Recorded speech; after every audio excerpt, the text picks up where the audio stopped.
Well, my guest, we're trying to get her through. We're having a problem reaching her by phone, so hopefully we will actually get through that line and she'll be able to come on the air with us and talk tonight. Cathy Pascale is going to be joining me. She's going to be talking about her experience about going down to the 9/11 Memorial in New York City and spreading what she calls the 528 hertz frequency. And she has a very compelling story. It's a very magical story, a very happy story. And her and I connected because of the Love Breathe Earth meditations that I do around the world. We do these periodically throughout different times.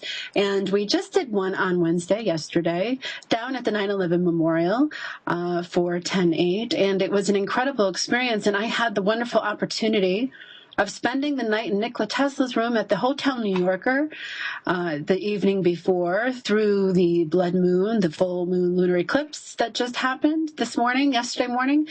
And I have to tell you, when we started to talk, before I actually did this, I started to talk with her, and she was sharing with me her story about her adventure and her calling to do so, and the magic that happened in her life because of her willingness and ability to be able to follow through with what she feels is important, and not necessarily according to the rules of 3D reality and nature, but according to her soul and her heart and where she felt called. And so I was hoping to have her on tonight. I hope we can get her through. If not, I guess you guys are stuck with me for the hour.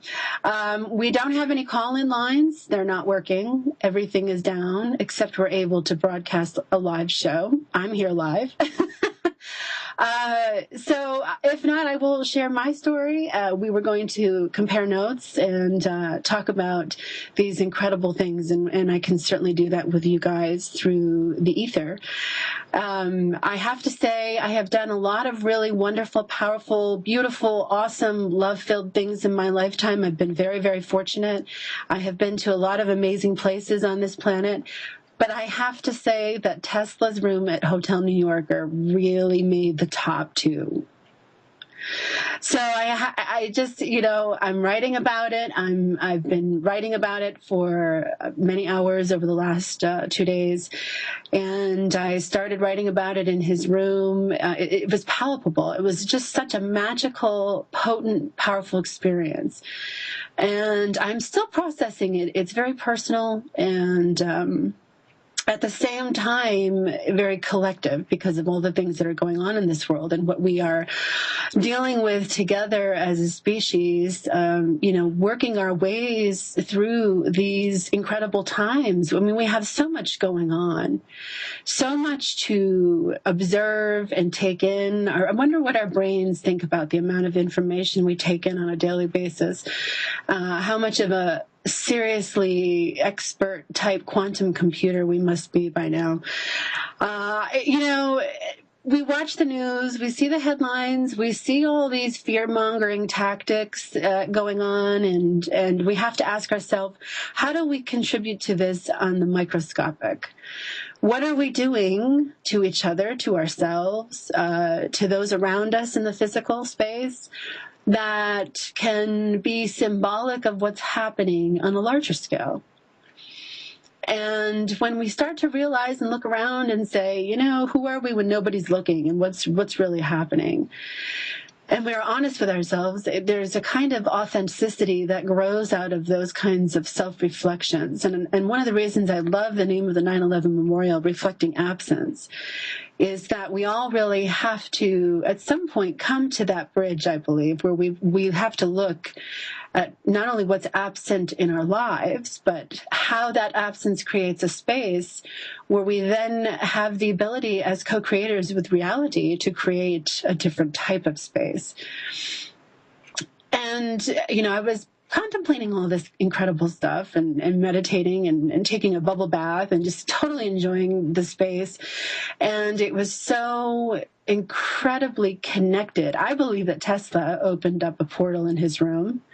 I believe that he was a human being who had the ability to access larger amounts of the human brain than we do. I believe that he found a key in opening up those further reaches of the brain that activate what? Activate what? What gets stored back there? What is in there? Where is it held? I mean, isn't it fascinating? It's like your own deep end of your ocean. So I think that what he did was he really went into those spaces personally and also learned how to apply that to the world that he was working in with energy. He learned how to do that type of wireless broadcasting telepathically through the power of the human mind, through the power of the human body. I believe that he opened up the human vortex and was able to jump time and space and really move between worlds and move between dimensions. And his space where he lived in for 10 years at the Hotel New Yorker, he had two rooms, 3327 and 3328, were, I believe, at once conjoined, and it was an open space. It's an incredible stretch of view across the top of the skyscraper's corner unit, and you could just imagine sitting there at that desk looking out that window, that same window perhaps, and letting your mind just roll over all of the possibilities, the infinite possibilities that exist inside you, and how to reach into those spaces. Some say, in fact, an Ancient Aliens episode just aired recently, and it talked about Tesla and his life and how he was, some believe, reaching out and connecting to other universes and being able to make contact with other worlds and species. And that was part of what the problem was within the mainstream community and part of the falling out that he had with Edison. So you have these two powerful people doing powerful work in the world, and you have some kind of rift happen and they fall apart and they go out and do their own thing and walk away from each other and act like nothing ever happened. But I'm sure there was repercussions, as there always is, to some kind of outfalling of that size. And,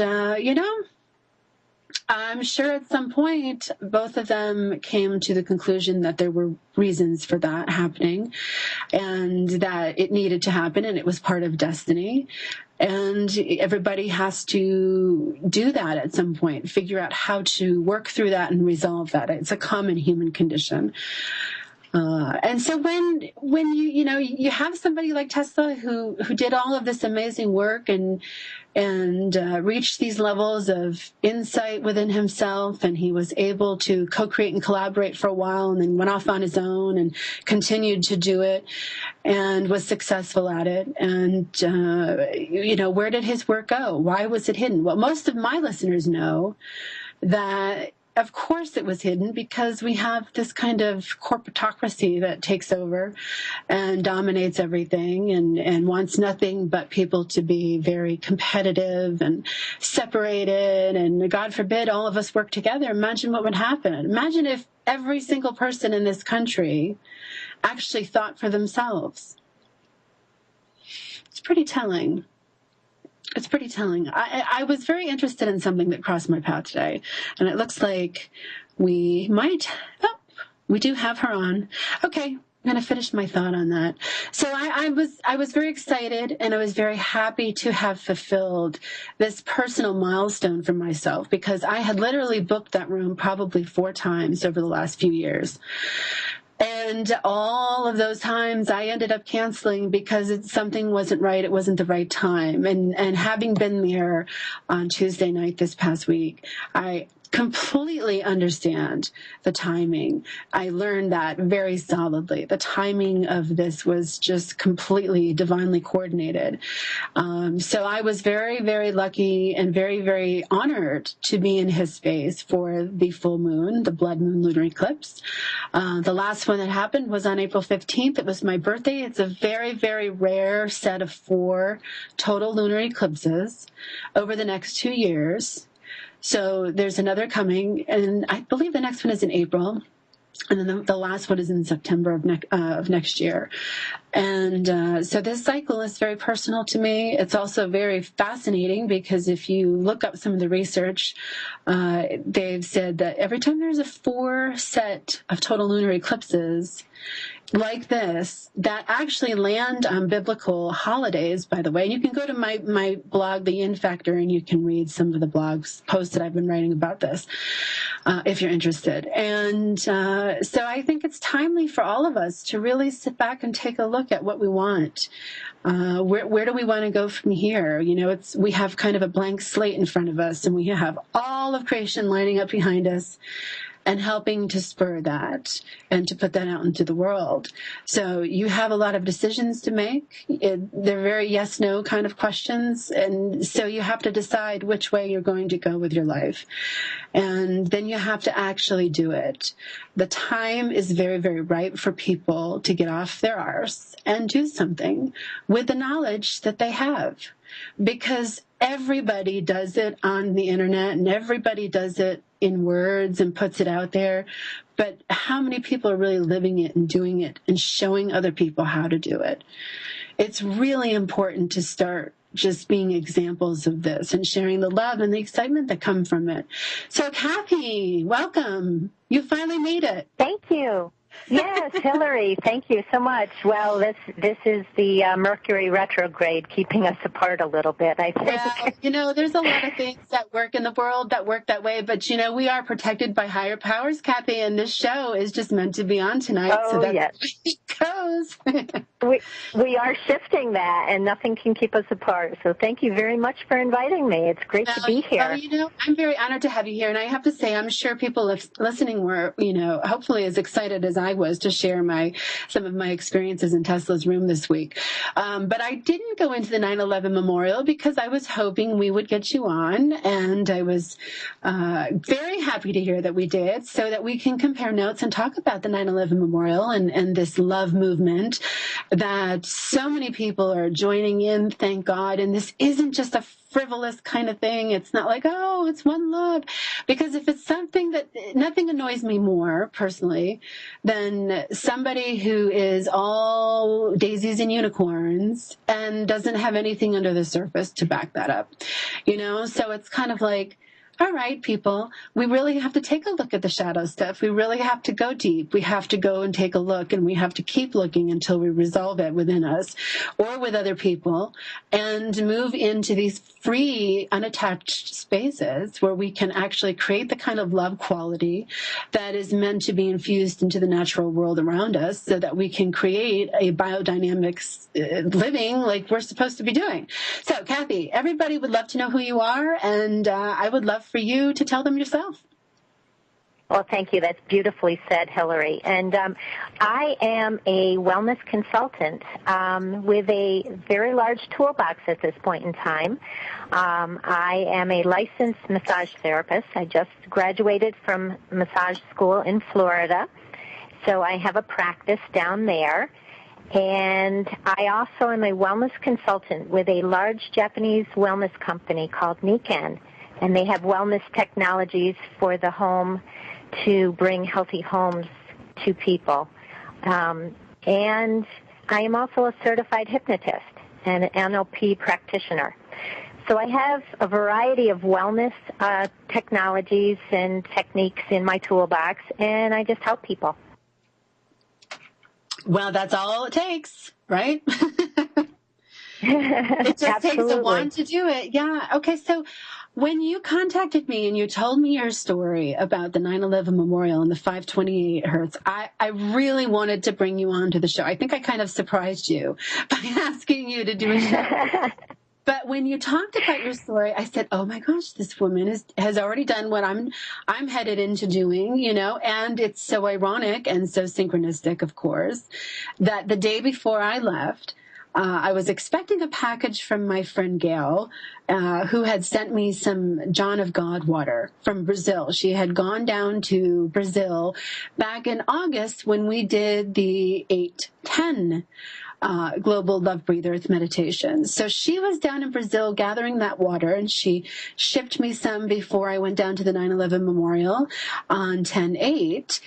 and wanted me to pour it into the fountains. And I said, oh, this is such a great idea. Oh, I just love this idea. And we were making special crystal water ourselves to prepare and bring down to the memorial to send. We're in the process of applying for Dr. Emoto's laboratory in Japan to photograph our water that we took with us down to the 9/11 memorial to do the Love Breathe Earth meditation. So everyone who participated in the meditation yesterday around the world gets to get credit basically for kind of joining in, linking up, and creating a living grid around the planet of love that's going to hopefully get approved and into his laboratory to be photographed, the crystalline structure of that water. And we can actually see the crystalline structure of our prayer water collectively, and also the water that went into the 9/11 memorial, because both got poured in. So it was a really incredible moment. And the day before, when I got her water sample, I also had ordered 528 hertz tuning forks. And I did not expect them to arrive as soon as they did, but they did. And so they came with me down to the memorial. And so I was toning the 528 tuning fork standing there. And I thought of you, and I said, isn't this show perfectly timed, because we get to talk and collaborate and compare notes. So I'm dying to hear your story, and I'd love for you to share it with us. Oh, thank you. Well, 528 resonates with me. I came across Len Horowitz's work and the 528 love symbol that he has. And I've been using that in my personal practice. And 2 years ago, I had the opportunity to drive to Florida, and I said, I don't want to just drive to Florida without really creating something and making a difference along the way. So I created packages of 528 symbols, put them in an envelope, blessed them, did Reiki on them, and as I went through every single state, I stopped in a special place that I found and planted them there, whether it be under a rock or, behind a fence. I found special places along the way where they would be subtly placed, but they were in each state. So as I drove down through, and it took 29 hours to get to Florida, I drove straight through. I slept for 1 hour the entire way, and the only time I stopped was to just plant these, get gas, etc. And every single state has a 528 love symbol. Then when I went to Florida, I have a house in Florida, I planted it there. So I had it from New York to Florida, and I activated the grid. And anytime I feel any discourse or resonance in the world, I feel a disharmony, I activate the grid. And it's just my way of sending out a huge prayer down that grid. So last year I want to ask you here, if you don't mind, do you do this yourself, or do you do this with a group of people? Well, I did that particular journey myself, but I have several people. We have a community, and we do this type of work, yes. So we focus on specific healing and intentions, and we do this work, broadly. So I do work with many people on that. Excellent. To raise the collective consciousness. And so when did you have a calling to do this? Was this something that you felt was a calling to you, or how did that manifest for you? It was an extreme calling. I don't know exactly how it came about, but everything was in the right place at the right time. I got the information, created this. A friend of mine had suggested some type of, global healing. So because I was taking the trip to Florida, I said, this is a perfect opportunity to spread this love. So that's why I did it. Now, I love it. And you know what? I love it because I just got into a car over the summer and drove to New Orleans with my sister, my biological sister. I know when I say sister, I know a lot of people just assume, it must be just a woman. No, my real sister. Right. Anyway, so I mean, I did. I got in the car, and one of my listeners of my show, this beautiful woman, Stacy, had reached out through one of our platforms, and she had offered to host us.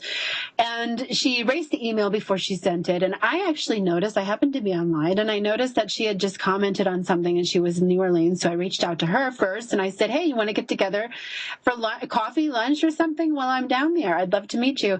And she says, oh my gosh, I just erased this email inviting you to come stay in my home. So we had this incredible week.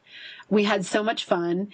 The three of us went around to different places. We went to the swamps to do the meditation, to work with the fungi. And we went to Oak Alley Plantation, and we went to the French Quarter, and I had a reading with Priestess Miriam, who was one of the consults for the American Horror Story that I wrote a blog about last year. And so there was a lot of really incredible things that happened.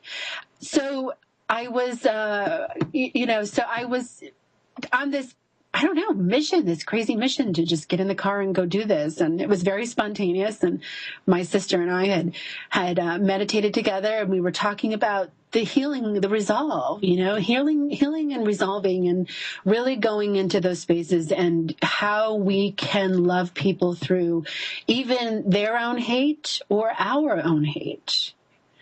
And that's really the conversation that sparked the road trip. So we got on the road and drove down, and we stopped at Ruby Falls, and we stopped at some of the underground caverns in Virginia, and we gathered some clay and some dirt and some water from underneath, deep in the belly of Mom.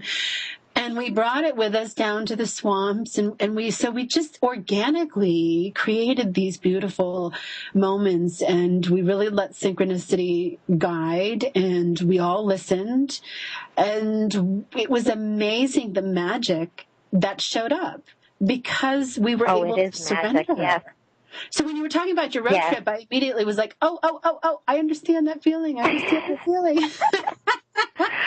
Well, the synchronicity of all of this, how you're called like on a spur of the moment. I did this road trip, and it was very profound.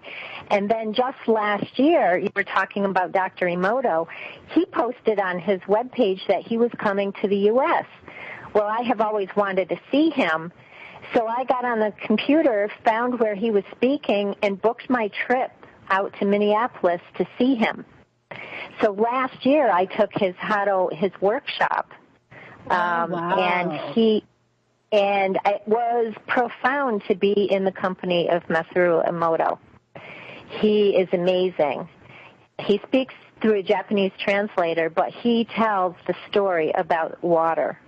And like you said, to take the pictures of the water, they're going to absolutely turn out beautiful. And I have no doubt. I'm really excited to see what that looks like. I'm excited for all of us, not just for myself. I'm excited because it's just amazing that we get to see that. I'm personally really honored about that. Yes. And during that trip, when I was coming back from the trip, I was on the airplane, and I was sitting in the seat sending out love and gratitude to the clouds as we were flying overhead. And as I did, I noticed on the window had condensation on it. Hillary, this is really profound, and I do have pictures to prove it, but the entire window crystallized. Ah! The entire window was filled with little crystalline water droplets. And that's amazing. So I thought, well, maybe it's because we're so high, the entire plane, it's freezing over. I looked in the window ahead of me. They had droplets. It was still water, condensation. Behind me, it had water. On my seat, it was completely crystallized. I took pictures of it. And it was so profound, I showed my seatmate, and I had to tell him about Dr. Emoto, and he probably thought I was crazy. But now, did you feel? Now, how did that feel? What did that feel like? Oh, it was the most incredible feeling through my entire being, knowing that this works. to hear Dr. Emoto. You believe him because you see the pictures that he showed on the slideshow, to hear his words, but then to visualize it manifest right in front of you. It was profound. It was life-changing. Dr. Emoto is one of the founding fathers of A New Earth. Because his work is it's like a foundational science. I think that someday in the future, somebody's going to reach back on, much like Tesla, and say, we need to rethink this man's work. He didn't get enough attention while he was alive, but the fact that he brought it out, I think he gets a lot of attention, but I mean, he's not mainstream. And I think that our mainstream right now is just it's not a platform where somebody like that can thrive. Maybe perhaps the same as Tesla. You know, you have these people come to the surface in these arenas of different topics and different industries and such, and they have these brilliant discoveries, and they still really don't have a way to break out, but they are seeding a kind of seed into human consciousness, I believe, that when finally, you know, years down the road, when we're mature enough to handle the technology, and somebody starts to come out and say, well, it's either mature or the earth isn't going to be very nice about the rebalancing. And I don't know. I just think it's an opportunity for people to really take somebody's work, such as Dr. Emoto's, and build off of it.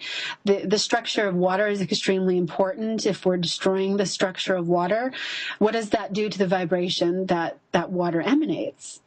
You know, we're mostly water. And we are 70% water. That's right. We are 70% water. So everything we think, say, and do affects our body. As we think positive thoughts, it goes into our body and resonates and creates that frequency and creates that vibration. So we can heal based on positive words, based on positive thoughts. Like love. When we put Love Breathe to Earth together, we were talking about the power of love and what that would mean to people. And we were talking about how people would respond to, you know, being told to love or asked or invited to love. And so many get caught up on what that is, because we can spend a long time arguing about what love is. And just like God, you know, love and God. You want good dinner table conversations, bring up love and bring up God and see what happens. Right. And, you know, two people get together. But if you refocus the direction onto focusing on your memories, the things that you know have sparked love for you, whatever that may be, whatever kind of situation or memory that is. I mean, really, it can be anything. There's absolutely no rules or protocol. And just like PTSD is proven to show that people's lives can be tremendously affected by traumatic memories or negative memories. Well, lives can be completely turned around by positive memories and positive emotions. We just have to learn to refocus on them instead of all the bad, the pain, the gossip, the resentment, the grudges, the hate, all of that stuff. And once we get past that, we really start to prove our own maturity to ourselves, and the vibrational difference is incredible. But I have wondered what the water structure would look like inside of us. What does the water structure look like inside of us if all we do is go around, you know, creating those kinds of negative thought forms and actions and underneath the surface normal? And if we all changed into, I don't know, higher-minded people where we could just focus on the synchronicities of life and the positive loving emotions, I think we would really change the world. That's my vision. I really believe that that's true. You are absolutely correct. I totally believe that. And I think even in small groups, like I said, you know, I am connected to people of like mind, and as we connect with others. So we're planting those seeds that, you know, that Nikola Tesla had, that Emoto has planted. We're out planting the seeds ourselves, and we just need to continue that, and it can resonate and change exactly, you know, the positive aspect of the world. And I truly believe that. And so I wonder how many people are out there listening right now that believe that also. And so what would happen if we all just started working together to do that together in our own lives, in our personal lives, in our acquaintances and friendships and co-creative efforts, and really move that out in real time, what that would look like. I don't know. It's a vision that I see. I mean, and I wonder if it's, it's probably happening. We just don't hear about it that much. We hear about all the bad. We hear about the scary things. We hear about the monsters. We hear about the demons and all the things that are moving around the world trying to create the opposite of that. And I think it's just time to stop focusing on that and to focus on different things and move our energies into more powerful places that are aligned with the heart. What do you think? Exactly, and that's why your show is so important, because you get that message out there. The news is just propagated by all of the negativity because that's what sells. That's where they get the attention and create this fear. And really, there's only two states. There's love and there's fear. If you take away the fear, there is only love. So if we can change that, if we can shift that balance to be more love-based, then we'll see that change in the world that we're looking for. So what do you think? Where do we start with that? What's your own personal We start with ourselves. We start with ourselves. We eat healthy. We think healthy. We drink healthy water. We start with ourselves because then we affect our families. Have healthy families. When we have healthy families, we have healthy communities. When we have a healthy community, we have a healthy world. When we have a healthy community, we have a healthy world. I like that. I think we can all relate to that on some level. Recently, Dr. Emoto was put into the hospital in the ICU, and he was there for quite a while. And Love Breathe Earth launched an Inner Ice Bucket Challenge in honor of him. You can go to Love Breathe Earth community page on Facebook, and you can look through the pictures and the stories that people were so wonderfully willing to submit and give and share with us.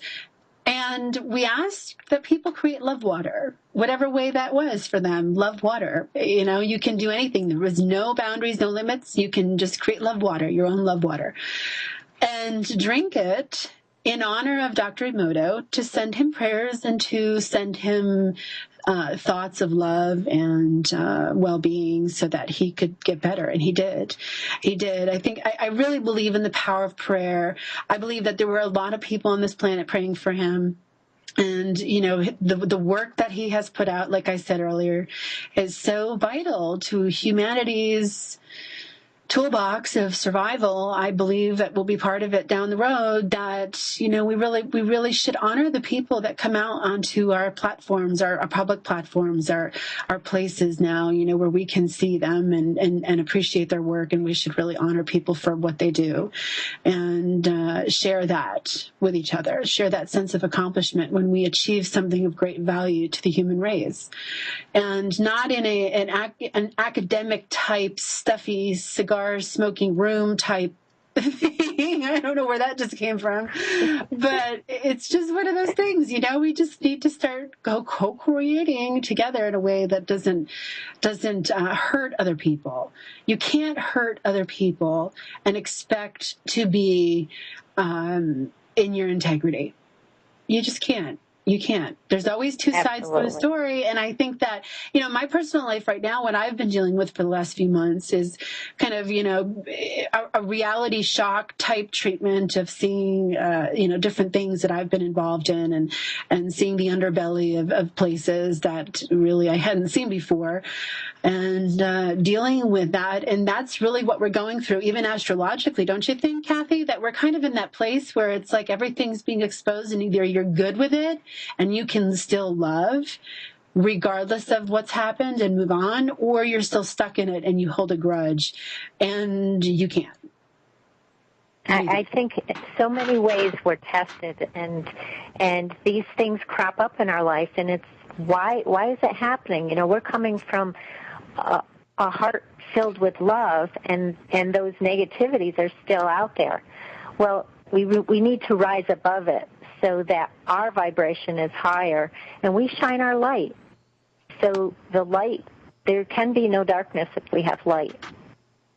So if we put the light out there, then the darkness will dissipate. Yeah, but I also see the darkness as the womb energy. You know, you really need that kind of dark earth energy for things to really grow. Seeds don't sprout unless they're really in the earth, you know, and they're surrounded in that kind of frequency, that vibration. We spent 9 months in our mom's tummies doing the same kind of thing in that beautiful star-filled womb. We all came from that, and I think we have to remember a beautiful, healthy relationship with that inner dark time, that time where we don't necessarily need to be out in the light. It's time to just gestate in the dark and let ourselves grow into whatever we're supposed to be growing into that way. In the New Age industry, there's been a tendency to go towards this non-accountable type of, well, it's all love anyway, so whatever I do to you doesn't matter kind of thing. And that's not really how it works. I don't think. That's my own opinion. I think we have to give ourselves permission to be okay with going into the dark. And I'm not talking about like the dark, scary stuff that's out there. That stuff is afraid of the dark, doesn't want the love. But I'm talking about the beneficial, beautiful mud that the lotus flower grows out of, that I think is vital, that we have to have that depth to us. You know, otherwise we float off planet and land someplace else and do it all over again, right? Right, exactly. I mean, we had an eclipse, so we have darkness there. We go into that form of darkness. I'm talking about the really, you know, the negative stuff, the evil stuff that so we can really shift. When you come across it in your own life, how do you personally move through it? I use the tools that I've been given to deal with that. There's prayer. I use Reiki. I use all positive aspects to shift that. And does that work for you? Does it move you into that centered space for yourself? It does. It does. So how do we do that collectively? How do we do that collectively? How do we do that as a community, as a state, as a country, as a species? How do you see that forming? Well, I think we share our tools with people. We share the different techniques of doing this work. And if it resonates with someone, they'll use it. If they're not ready, there's nothing that we can do to, you know, they have to be ready. But if we resonate at that level, then they will entrain to come higher if they're open to it. Mm-hmm. And there's many people that are open to it. I think the consciousness has changed. We were talking about, 9/11, if we get back to that, because that was a beautiful moment where, you did some really special things this week. And when I went down there last year, I planted the 528 love symbols there. I couldn't get into the museum. They weren't open yet, but I had to find just a subtle place to place it, and it didn't really matter where it was, because as long as it was on the grounds, it was still vibrating and it was resonating out with the intentions and the prayers that I put with it. So I planted the 528 love symbols there, and I could really feel and go back in time with all of the pain and everything that site represented, to feel that it was just seeded with love. So that love can help people to shift out of all of the pain and the fear and the anger that went through from that site, from everything that it represents, so that it can shift and help the people from future generations to understand just what happened there and why that never needs to happen again. Well, my personal feelings is that 9/11 was a manufactured event. That I've put that out there publicly many times. I still stand by that. What I feel when I go to the 9/11 memorial, last time I was there was 2010. They did not have the museum there yet, and you still had to go through kind of like a screening process or something to get into the site. I love that it's an open park now. I love that you can just walk over there and walk into the park without having to deal with searching and all this other stuff. You do have to go through kind of like an airport security type setup to get into the museum. The museum, as I went down underneath the site for the first time, I've never been, and I had seen pictures of different aspects of the museum, so I was anxious to see it and feel it. The energy was incredibly intense there. I am very sensitive, but it was extremely intense. But the love is there in 2001 when it happened. I was on site with my sister then, and I was there again in 2010 and then 2014, just this past week. So I've had 3 opportunities to see the site personally and to feel it, and each of those times have been drastically different. It's almost like a completely different world now. When I walked onto the site yesterday, it was a lot of people there. You could feel the mourning, the grief, the sadness, the upsetness. And it's like, oh man, how much of this energy is going into that water day in and day out as people come and put that energy into the water. So I think it's a reminder that we need to remember to be mindful of our thoughts and our emotions and to try to transform them into a more loving vibration if we can, so that the crystalline structure of that water changes. Because underneath in the museum, if I'm correct about the layout, you have these giant fountains pouring down, and then underneath you have like a recreated squares. I'm not sure if it's the actual fountains underneath. It could be, pretty sure. And in those squares, you have 2 rooms, 1 room in each square filled with all the victims' pictures. I almost got sick in that room. I could barely walk around that room without feeling like I was going to faint. It was just incredibly potent. So yeah, it is overwhelming. It is. And so we have a lot of emotional energy that's stirred there, both above and below. And, where is that going? What's that doing? And then we have this gigantic type prism, one world tower structure that kind of antennas that out into the rest of the world, according to Tesla. And, we have an interesting combination of things. So when you put that love frequency there, was there other people joining you in like a global meditation kind of thing? Was it a group event? No, it was a very quiet event. I was down there with my husband, and it was very quiet, very profound. But other people knew I was doing it, so apart from that, they were sending love there also. But it was very subtle, very quiet, very low key. Yeah, powerful still though. It only takes one person. I mean, we don't need to be in a group of 10 million. we're equally important. I think we all have that ability to be a Tesla tower, right? Exactly, and that's what we need to share with people. They say, how can I make a difference? They can make a difference just in everything that they think and they say. It resonates out. Why do you think we're not there yet? What's your opinion on humanity's issue? We have a lot of negativity that comes in from the press, from the movies, from other aspects. We are affected every day by the EMF pollution that we have. So we're bombarded.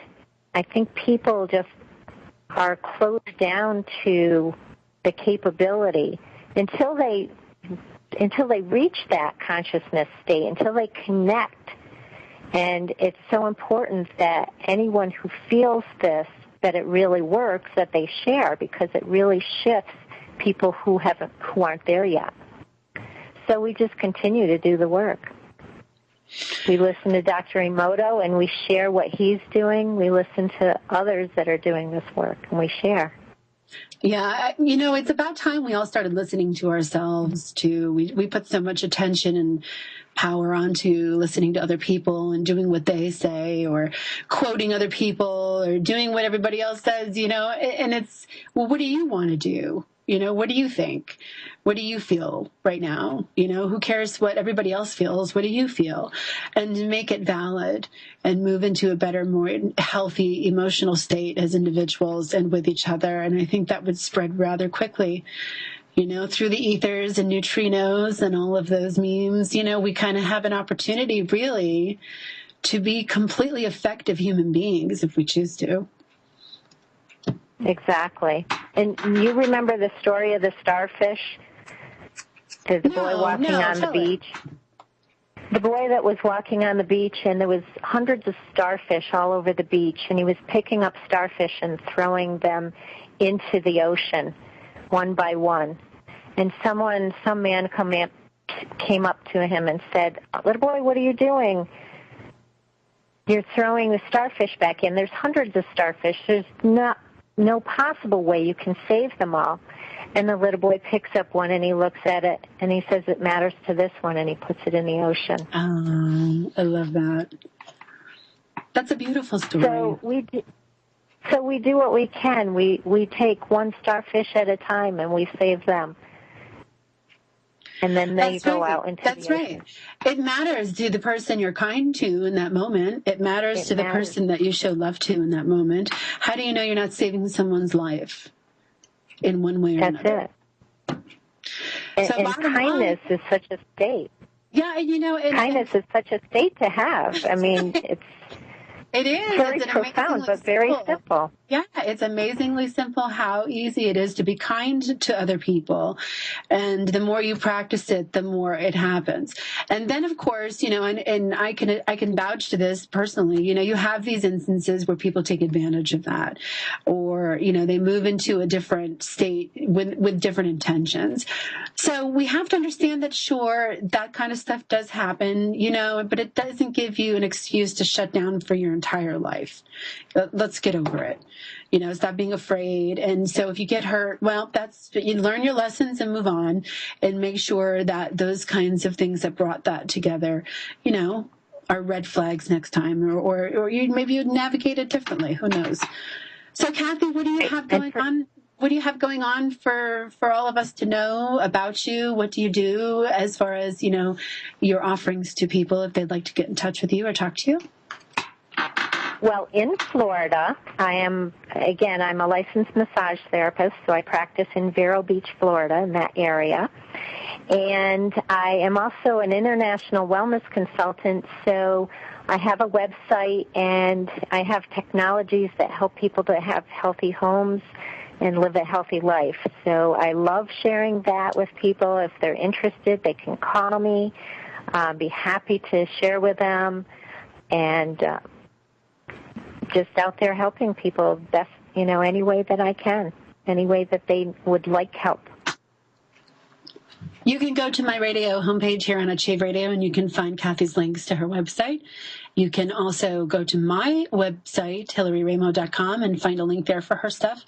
And you're always welcome to call in next week if you have questions, because we have no caller lines, and we're just supposed to be me and you tonight, Cathy. We're just supposed to light up the world together. And but I know everybody's listening and enjoying what we're sharing, hopefully, because it's so powerful and it's so amazing to be on your game right now, especially through the astrology, especially through the changing times. Somebody just sent me this link that says Ebola can spread through air and even spread without symptoms. It's like, I'm watching this story, Cathy, and I'd love your thoughts on this. How quickly people are just jumping on the absolute terror bandwagon and running with this. I have two kids, and they're coming home from school saying that everybody at school is talking about it, and the perception is that the minute you catch it, it's a death sentence, and that's it, end of story, you're gone. What do you think about this? I mean, I have very clear opinions. A lot of people know what I think, but I'd love to hear what you think about this whole Ebola thing. Well, it's very fear-based, but I know people in Liberia right now that are working there. There's a young lady who has a school for young children, the More Than Me Foundation, and she's over there right now living in that without fear. taking precautions, of course, but helping the children in her school, because they have shut down all of the schools over there, but she's still staying involved with the children that are over there. So I think that we have to educate ourselves and be proactive on our health, hand washing, good hygiene, and just be precautionary, but we can't be fear-based. There's more people that die of flu than Ebola. Yeah, I don't think the facts have been presented very fairly, and the headlines, of course, have do nothing but fearmonger. So I've only been, talking about it on a pretty low-key level. I haven't really gone too much into it, but I did speak about it last week on the show. I'm speaking about it again this week only because really it's just so in everybody's face. And so this is a reminder from your friendly local radio station at Achieve to just stay calm and move through it and strengthen your immune system and keep going and don't give up. Drink lots of healthy water. That's right. That's right. Make some love water. Change your inner crystalline structure, and right. promote your health. And say prayers before. Yes, say prayers before you eat dinner. Yep. We used to do that. I know we used to, and now everybody gets stuck on which prayers to say because I'm this religion and you're that religion, and we don't believe in the same God, and everything is so not. They all work. They all work. Yeah, put the iPhones down, guys. Get back to the real person sitting in front of you. It might actually really turn into something really awesome. My mother's a nurse, and she came over the other day, and she was just she was so scared when she walked to my house, and she just said, we really have to sit and talk about this. And I had not seen anything on the news for a few days because my son had a major surgery, and he was home working it out some of the recovery time, and he took over the TV, so there was no mom time, and I didn't get to really see it. So I really wasn't in it. I really wasn't feeling the energy of it until I started to really look online, which is what I do. It's part of what I do. It's part of what I talk about, write about, and all that. So it's not an option to just ignore it all and not pay attention to that stuff because it's part of what I do. But I enjoy doing it, and I love to look through that stuff and kind of see what's being sold. What's the theme being sold through the collective consciousness, and how are we a part of that, and how can we help transform that? Just like you and I going down to the 9/11 memorial and working with the water and doing the work that we're trained to do and that we feel called to do.